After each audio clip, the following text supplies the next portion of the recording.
तो आप सभी को नमस्ते प्रणाम। मैं आपका अपना ठाकुर प्रखर सिंह और रात के 10 बज चुके हैं और कहानी का जो सिलसिला है बदस्तूर जारी है। आपने अब तक न जाने कितनी कहानियां सुनी होंगी, लगभग 600-700 कहानियां तो मैंने खुद सुनाई है। अलग अलग चैनल पे जो मुझसे सीनियर हैं आप वहाँ सुनते हैं। कई ऐसी उलझी पहेलियाँ हैं जिसको शुरू में देखने के बाद लगता है कि शायद कत्ल नहीं होगा, कोई हादसा होगा। कई ऐसी कहानियाँ जिसको सुनने के बाद लगा कि शायद ये कत्ल है, लेकिन कातिल कैसे पकड़ेगा, कोई सबूत नहीं है, कोई सुराग नहीं है। लेकिन अंत में फिर पुलिस वाले अच्छे से जांच पड़ताल करते हैं, कातिल निकल के सामने आता है, फिर वो अपना मोटिव बताता है कि मैंने कत्ल क्यों किया। अब इस पूरी कहानी में चाहे महीने लग जाएं, चाहे साल 2 साल लग जाएं, 10 साल लग जाएं, कई ऐसे केसेज हैं जो 50-50 साल बाद सुलझे हैं। और जब भी सुलझे हैं, इस केस को सुलझाने में हमेशा पुलिस का योगदान रहा है। पुलिस ने अच्छे से जाँच पड़ताल की और अंत में जब तफ्तीश की, कड़ी जोड़ते रहे, छोटी छोटी चीज़ों को एनालाइज करते रहे और अंत में उन्होंने कातिल को पकड़ लिया। लेकिन आज जिस कहानी के साथ, जिस सच्ची घटना के साथ आपके सामने हाजिर हुआ हूँ, ये कहानी, ये सच्ची घटना शुरू में कुछ और कहती है, बाद में कुछ और कहती है। पुलिस अपने हिसाब से जांच पड़ताल करके पूरे केस को बंद कर देती है। लाश का अंतिम संस्कार हो जाता है, ना कोई सबूत मिलता है, ना कोई सुराग मिलता है। पुलिस इस केस को सुलझा नहीं पाती, लेकिन अंत में एक आम इंसान जो एक छोटी सी कंपनी में नौकरी करता था, उसने इस केस को सुलझा दिया। और ज़बरदस्ती उसने इस केस को सुलझाने के लिए पुलिस वालों पे दबाव भी बनाया, तब जाके जैसे तैसे करके ये सुलझा। तो पूरी कहानी क्या है अब आपको बताता हूँ। कहानी साल 2023 की है। तारीख थी 17 फरवरी। 17 फरवरी साल 2023 को एक नई शादीशुदा महिला जिसका नाम था पूजा यादव, उसकी तबीयत कुछ ख़राब थी, ज़्यादा पैसे वैसे थे नहीं। सुबह के 5-5:30 का वक्त रहा होगा जब पूजा यादव अपने ससुर राम मिलन के साथ चिन्हट, यानी जो लखनऊ में जगह है चिन्हट, उसी रास्ते से पैदल जा रही थी। रास्ता सुनसान था, दोनों पैदल जा रहे हैं। उम्मीद थी कि सुबह सुबह अगर जल्दी पहुंच जाएंगे तो डॉक्टर साहब पहले देख लेंगे। तो सुबह ये लोग 5-5:30 पे निकल चुके थे। अब रास्ता सुनसान, बेधड़क ये दोनों जा रहे हैं पैदल। इसी दौरान एक बेहद तेज रफ्तार गाड़ी आती है और आने के बाद इन दोनों को टक्कर मार देती है। अब जैसे ही टक्कर मारी, फौरन जो ससुर थे राम मिलन थोड़ी दूर जाके गिरते हैं। ज़्यादातर जो डैमेज था वो पूजा को हुआ था। उठते हैं, गाड़ी वाले को पकड़ने की कोशिश करते हैं, लेकिन गाड़ी वाला फौरन भागता है। आसपास के तमाम लोग तब तक इकट्ठा होते हैं, पूजा को उठाते हैं, उसके बाद हॉस्पिटल ले जाने की कोशिश करते हैं। लेकिन इसी दौरान रास्ते में जो पूजा थी उसने अपना दम तोड़ दिया। अब पूजा ने अपना दम तोड़ दिया, ससुर एकदम परेशान, अब करे क्या। आसपास के तमाम लोगों ने भी देखा कि सुनसान सड़क पे कोई शायद शराब वराब के नशे में था, नई उम्र का लड़का था, उसने ठोक दिया। ठोकने के बाद ठोक के वो चला गया इधर। इस महिला की मौत हो गई। अब ये तमाम चीज जब आसपास के लोग देखते हैं, इधर ससुर देखता है, जैसे तैसे करके पूजा के जो पति थे अभिषेक को फोन करता है। फोन करने के बाद बताता है कि तुम्हारी पत्नी को एक कार वाले ने ठोक दिया, उसकी मौत हो गई। अब ये बात जब अभिषेक सुनता है, बेचारा परेशान हो जाता है, दुखी होता है, रोने लगता है। रोते रोते फिर आता है, तब तक पुलिस भी आ जाती है। क्योंकि अब उस महिला को हॉस्पिटल लेके जाया ही जा रहा था, इसी बीच पुलिस भी आती है। तो ये हुआ कि इस महिला का पोस्टमार्टम हो जाए। उसके बाद पोस्टमार्टम पुलिस वालों ने करवाया। करवाने के बाद इधर ससुर से पूछताछ शुरू की कि क्या हुआ था, क्या नहीं हुआ था। राममिलन जो ससुर था, जो कुछ हुआ था उसने एज इट इज़ बता दिया कि साहब पत्नी की तबीयत खराब थी, यानी मेरे बेटे की पत्नी की तबीयत खराब थी और हम लोग सुबह सुबह पैदल निकले थे। इसी दौरान एक कार वाला आता है, आने के बाद ठोक देता है। अब पुलिस वालों ने पोस्टमार्टम करवाया, पूछताछ कर ली। इसी बीच अब बड़ा सवाल था कि आखिर ये कार वाला कौन था जिसने ठोका। तो बॉडी परिवार वालों के हवाले कर दी गई। परिवार वालों ने बॉडी का अंतिम संस्कार कर दिया। इसके बाद अब उस कार वाले की तलाश शुरू हुई। आसपास के तमाम लोगों से पूछा कि वो किस दिशा में भागा था। तमाम जो कैमरे लगे थे उनको खंगालना शुरू किया।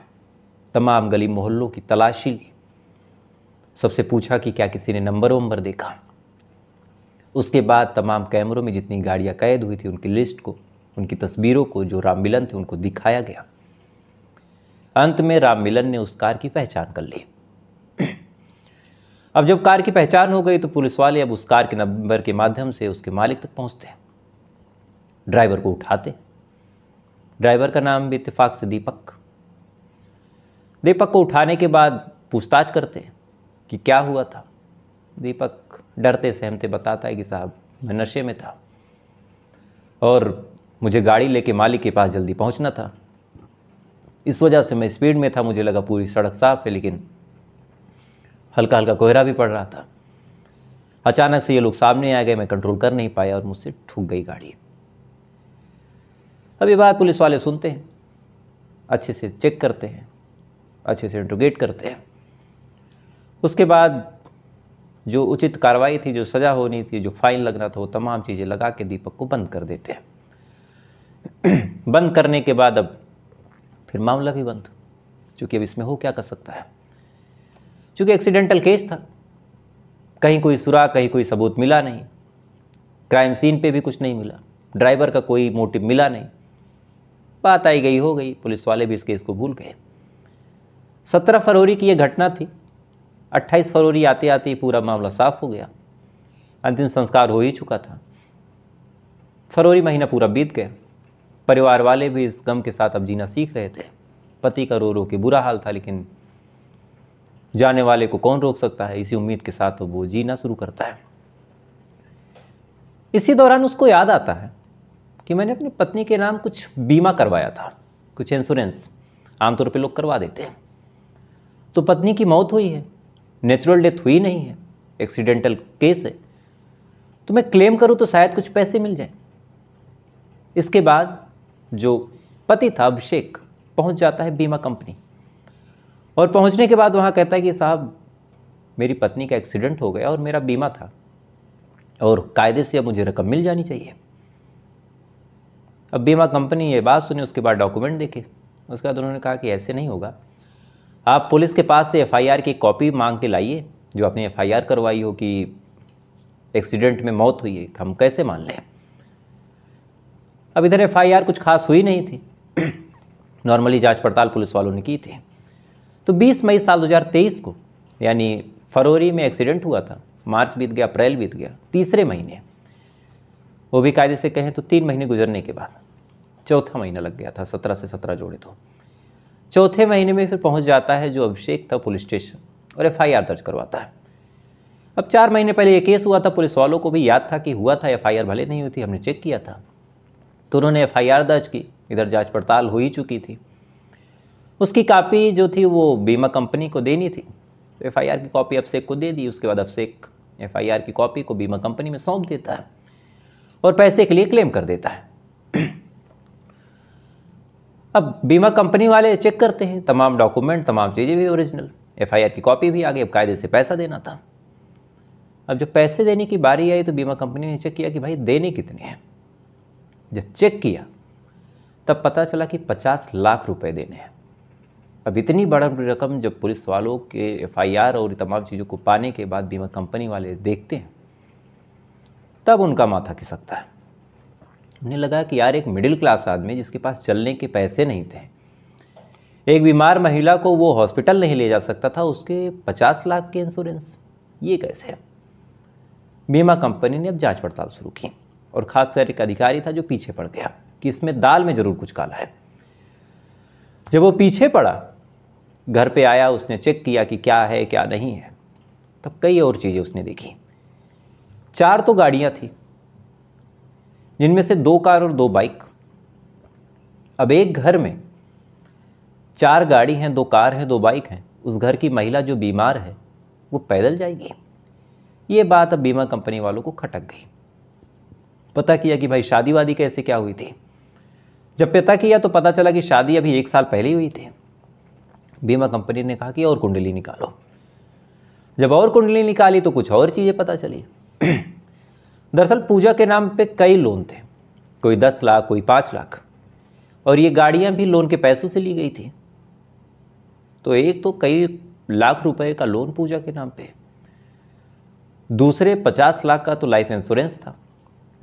एक आदमी जो लोन ले रहा हो वो 50 लाख का इंश्योरेंस कैसे करा सकता है? दूसरी सबसे बड़ी बात ये थी कि शादी के 1 साल के अंदर इतना सब कुछ हो गया कि 4 गाड़ियाँ ले ली गई, लोन ले लिया गया, 50 लाख का इंश्योरेंस करा लिया गया, और फिर पैदल चलते हुए कार वाला ठोक देता है। अब ये तमाम चीज़ें जब बीमा कंपनी ने देखी तब उन्हें लगा कि इसमें कुछ काला है। अब ये लोग पहुंच जाते हैं पुलिस स्टेशन और कहते हैं कि जांच पड़ताल करो। जब जांच पड़ताल की बात आती है तो फिर पुलिस वाले बताते हैं कि हमने जांच पड़ताल कर ली, अब इसमें क्या करें। जब लोकल थाने से बात नहीं बनी तो फिर जो बीमा कंपनी थी उन्होंने अपनी हायर अथॉरिटी से बात की, उसके बाद ऊपर तक बात गई। जब ऊपर बात गई उसके बाद फिर ये हुआ ऊपर से आदेश की जांच पड़ताल करनी ही पड़ेगी और ठीक से जांच पड़ताल करो। तब यहाँ पे जो जो चीज़ें निकल के सामने वास्तव में इतनी हैरान करने वाली थी कि पुलिस का निकम्मापन भी आप देख लेंगे और आदमी क्या क्या प्लान कर सकता है वो भी आप देख लेंगे। दरअसल इस कहानी की असल शुरुआत तो हो जाती है साल 2022 से। साल 2022 लखनऊ के बाराबंकी में एक फैमिली रहा करती थी, जिनमें एक बुजुर्ग शख्स जिसका नाम था राम मिलन, एक उसका बेटा अभिषेक, बेहद गरीब परिवार, बेहद दीनहीन वाली हालत, लेकिन सपने बहुत बड़े बड़े थे कि कैसे कार हो जाए, कैसे बंगला हो जाए, कैसे ढेर सारे पैसे मिल जाए। मेहनत करनी नहीं थी, पढ़े लिखे थे नहीं, कोई हुनर नहीं था, तो ये लगातार इधर उधर भटकते रहे कुछ चोरी चकारी के जुगाड़ में। इसी दौरान उनकी मुलाकात कुलदीप नामक शख्स से होती है। कुलदीप एक ब्रोकर था, एक दलाल। कई मामले उसके ऊपर दर्ज थे। कुलदीप के ऊपर तो FIR भी है कि एक आदमी की उसने गाड़ी किस्त पे फाइनेंस करवाई, उसके बाद उसी के दम पे उसने उस आदमी का सारा खेत ही बेच लिया। तो ऐसे फ्रॉडजरी के कई सारे मुकदमे थे। कुलदीप से मुलाकात हुई। मुलाकात होने के बाद इन्होंने कुलदीप से बताया कि भैया हम पैसे कमाना चाहते हैं लेकिन मेहनत करना नहीं चाहते और इतने पैसे चाहिए जो मेहनत से मिल नहीं सकते। तो कुलदीप ने एक आइडिया दिया। कुलदीप ने कहा कि यार ऐसा करो, किसी के नाम का अगर इंश्योरेंस हो और उसको मार दिया जाए और ऐसा मारा जाए कि वो कत्ल लगे ना, तो फिर बात बन जाएगी। अब इन्होंने कहा कि किसको? एक तो पिता था, एक पुत्र था, या तो बाप अब बेटे को मारे, बेटा या तो बाप को मारे। दोनों ही अब एक दूसरे को कैसे मारे, भाई खून का रिश्ता, और हो सकता है मार भी दें। लेकिन उन्होंने कहा कि नहीं, अपने परिवार से जान जाने से अच्छा है कि किसी और को बलि का बकरा बनाओ। तो फिर किसको? तो इन्होंने कहा कि काम करो, किसी ऐसी लड़की से शादी करवा दो इसकी, जिसकी खोज खबर लेने वाला कोई ना हो। इसके बाद इन्होंने रिश्ता देखना शुरू किया और अंत में इनकी तलाश एक बेहद सीधी सादी भोली भाली और परिवार जिसका बहुत दबा कुचला था, पूजा यादव। पूजा यादव नाम की लड़की से फिर शादी फिक्स हुई। शादी फिक्स हो गई, शादी करवा दी गई। शादी करवाने के बाद अब एक तरह से जैसे बकरा ईद पे बकरा लाया जाता है कि इतने दिन बाद इसको काट देना है तो खिदमत करो, इसके नाम पे जितने मौज उड़ा सकते उड़ा लो। वैसा ही हाल पूजा यादव का था। उसके नाम पे लगातार लोन लिए गए, लगातार उसके नाम पे जगह जगह और भी पैसे उठाए गए कि पूजा देगी, पूजा देगी। उसके नाम पे कई कृषि लोन भी उठा लिए गए कि पूजा कुछ कृषि करेगी। पूजा को बताया जाता है कि तुम महिला हो, तुम्हें सब्सिडी मिल जाएगी। बेचारी जहाँ कहते वहाँ शाइन कर देती, जहाँ कहते वहाँ अंगूठा लगा देती। साल भर से लगातार उससे पैसे लिए गए, उसके नाम पे लोन लिए गए। अंत में उसका बीमा करा दिया गया। 2, 4, 6, 10 किस्तें भरी गई। उसके बाद अब प्लान बना कि अब इसको मारना है, लेकिन मारना कैसे है? तो यहाँ पे 2-3 चीज़ें हैं जो पुलिस की लापरवाही की वजह से अभी तक क्लियर नहीं है। पहली जो थ्योरी निकल के सामने है उसके हिसाब से इन्होंने एक कार वाले से बात की जिसका नाम था दीपक, और कायदे से ये जो गाड़ी थी वो भी अभिषेक नाम के, अभिषेक शुक्ला नाम के शख्स की थी। बात की गई कि आपको इसको उड़ा देना है। उसके बाद अभिषेक शुक्ला ने अपनी गाड़ी दीपक को दी। इसमें एक और शख्स शामिल हुआ, आलोक। ये तमाम लोग मिलते हैं। प्लान के तहत जो राम मिलन अपनी बहू को लेकर निकलता है। निकलने के बाद 17 फरवरी साल 2023 को जब सड़क पे लोग जा रहे थे, इसी दौरान कार आती है, आने के बाद ठोक देती है और इस एक्सीडेंट में पूजा यादव की मौत हो जाती है। उसके बाद इन्होंने पोस्टमार्टम करवाया, उसके बाद पैसा क्लेम कर दिया। अब पहली कहानी तो ये निकल के सामने आई, लेकिन अब यहाँ 2-3 चीज़ें और निकली। जब कायदे से बीमा कंपनी ने प्रेशर बनवाया पुलिस पे और सारी रिपोर्ट अपने पास मंगवाई और कहा कि हमें पोस्टमार्टम भी दिखवाओ, तो पोस्टमार्टम रिपोर्ट में जो कुछ लिखा था उसे देखने के बाद तो अच्छे उन्हें अपना सर पकड़ लिया। दरअसल पूजा के बॉडी पे एक्सटर्नल चोट तो लगी थी, लेकिन उसके सर के पिछले हिस्से में कुछ ऐसी चोट थी जो बाकी चोटों से थोड़ी बहुत पहले की थी। अब यहां से ये चांस बनता है कि इसको पहले मार के फिर गाड़ी के आगे फेंका गया, और अगर ऐसा है तो पहले तो ये कत्ल का मामला बन गया। लेकिन जो वहां के दरोगा साहब थे, जिनका नाम था महेश पाल, जो चिन्हाट थाने में उस टाइम तैनात थे, उनको ये परिवार जैसे जैसे कहता गया उन्होंने वैसी वैसी चार्जशीट बनवा दी। पोस्टमार्टम रिपोर्ट में उस बात का जिक्र था, उस चीज़ का जिक्र था कि सर के पिछले हिस्से में चोट है, इंटरनल इंजरीज है, हिट किया गया है। लेकिन चार्जशीट में इस बात का कहीं भी जिक्र ही इन्होंने नहीं किया। ये सीधा सीधा उस मामले को वही बता देना चाहते थे जो परिवार वाले चाहते थे कि हिट एंड रन केस। तो क्या इसमें इनका भी शेयर था? ये एक बड़ा सवाल है। अब पुलिस की जांच पड़ताल जब ठीक से नहीं हुई तो फिर क्राइम सीन पे सबूत कैसे जुटाया जाए? अभी तक एकमात्र जो सबूत मिला है इस पूरी घटना को लेकर, चूंकि कहानी में आपको चाहे जो बता दूं, कोर्ट में तो एविडेंस चलेंगे, तो एकमात्र जो एविडेंस मिला है वो बस इतना सा है कि जो ड्राइवर था, जो ड्राइव कर रहा था, उसकी कॉल डिटेल में अभिषेक का नंबर मिला, यानी जो मरने वाली मृतिका है पूजा यादव, उसके पति का। वहीं से भले ही कोई लिंक जुड़ जाए, बाकी और कोई लिंक नहीं है। तो इस केस का जो वहाँ के दरोगा महेश पाल थे, उन्होंने ऐसा सत्यानाश किया है, ऐसा बर्बाद कर दिया इस केस को कि पोस्टमार्टम रिपोर्ट चूंकि डॉक्टरों ने कर दी थी, तो वो रिपोर्ट के अलावा और कोई चीज़ है ही नहीं। हो सकता है कि उन्हें बहुत कुछ उसी टाइम मिल गया हो, लेकिन पूरी रिपोर्ट बदल दी गई। एक कत्ल 17-18 महीनों तक हादसा लगता रहा। 1.5 साल से पूजा यादव की जो आत्मा होगी बेचारी इंसाफ के लिए भटक रही होगी कि इंसाफ मिले, इंसाफ मिले। लेकिन मामला ढाक का 3 पात। इधर जो आरोपी है, अब इनको गिरफ्तार किया गया है, इनको जेल भेजा गया है। अभिषेक को उठा लिया गया, राममिलन फरार है, दीपक पहले ही बंद था, आलोक भी पकड़ा गया, कुलदीप भी पकड़ा गया। लेकिन जो महेश पाल है उसके ऊपर क्या कार्रवाई? हो सकता है उसका भी कुछ शेयर फिक्स हो कि अगर 50 लाख मिलेंगे तो 10-5 लाख आप भी ले लीजिएगा, और ऐसी ऐसी चार्जशीट आप बना दीजिए कि एक्सीडेंटल लगे। खैर, अब ये बात एक जांच का विषय है, तो मुझे लगा इस वीडियो के माध्यम से इस बात को आप तक पहुंचाना चाहिए कि कैसे एक कत्ल को एक्सीडेंट में बदला गया, और कैसे चंद पैसों के लालच में एक फर्जी शादी कराई गई, कोर्ट मैरिज कराया गया, कैसे उसके नाम पे लोन लिया गया, मौज काटी गई, और अंत में उस बेचारी महिला को मार दिया गया। तो आपकी क्या राय है, कमेंट कीजिएगा। और कल मैंने कहा था कि सवाल पूछूंगा, और आप लोगों ने कहा था कि बिल्कुल पूछिए। एक बहन ने तो कमेंट ये भी किया कि सवाल के जवाब के लिए ही तो मैंने आपका चैनल सब्सक्राइब किया कि कुछ नया सीखेंगे। तो आज बड़ा सिंपल सा सवाल पूछूंगा और धीरे धीरे जो क्वेश्चंस का लेवल है ऊपर करूंगा। हमारे भारत के पास कितने परमाणु बम हैं? और ये सवाल इसलिए भी वाजिब है क्योंकि अब जिस हिसाब की स्थिति है, लग रहा है कि विश्व युद्ध हो सकता है। ईरान अलग कूदा पड़ा है, इजराइल पीछे हटने को तैयार नहीं, अमेरिका अलग साथ दे रहा है, सऊदी कंट्रीज़ अलग, तो इधर पाकिस्तान और हिंदुस्तान भी कहीं ना कहीं उबल ही सकते हैं।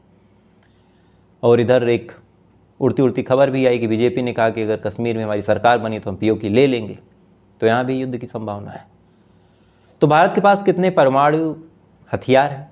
अगर आपको पता हो तो कमेंट करके बताइएगा, नहीं पता हो तो कल का इंतज़ार कीजिएगा, कल मैं आपको बताऊंगा। जो जो बताएंगे उनका नाम मैं कल यहाँ पे ले लूँगा।